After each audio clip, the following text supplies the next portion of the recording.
দাদার নাম বিশ্বেশ্বর বালি।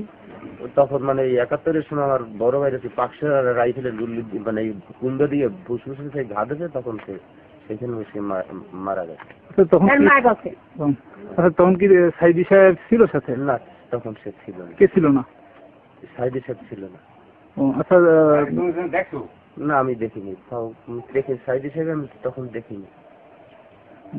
আচ্ছা, আর এই যে আপনার এই যে ভাই বাদ দিয়ে মারা দেওয়া ওই করার পর কয়দিন পর মারা গেছে? সেদিনকে সকালে দুপুর টাইমে মানে এই ঘটনা ঘটছে, বৈকাল বেলা আর কি মরছে। আবার মারি দিয়েছে এই আজাদ মিয়া, হাসান সাহেবের বড় ছেলে, আর এই আমার বাড়ির পশ্চিম পাশে মমিনা, এই দুইজনে মারি দিয়েছে আমার বড় ভাই। আচ্ছা, আমরা শুনছি মানে বিভিন্ন জায়গায় কথা বলা শুনি যে সাইদি সাহেব নাকি রাজাকার ছিল, এই ব্যাপারে কি আপনি জানেন? না, আমি কিছু জানি না। আপনি দেখছেন মানে শুনছেন যে সে রাজাকার ছিল কিনা? আমার মা বলছে তখন রাইফেলে যখন ঘা দিয়েছে বুকের উপর, তখন আমার দাদার ওই কাশের সাথে সাথে রক্ত বাইরে। কারা ঘা দিচ্ছে রাইফেল দিয়া? পাকসেনারা।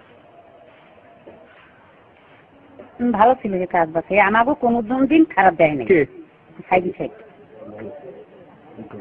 আচ্ছা, তখন এই আর্মিতে আসার পরে ওইখানে ঘটনাটা কি হয়েছিল একটু বলুন তো।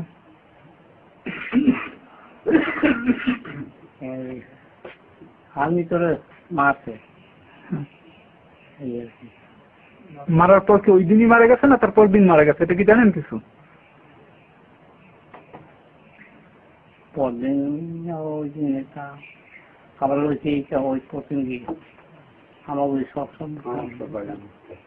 আচ্ছা, এর সাথে কি সাইদি জড়িত ছিল বললে আপনি জানেন? না না, কি না মানে সাইদি জড়িত ছিল কিনা সেটা একটু বলেন তো। এই ঘটনার সাথে কি জড়িত ছিল? না, সাইজের মধ্যে সাইজে আসো।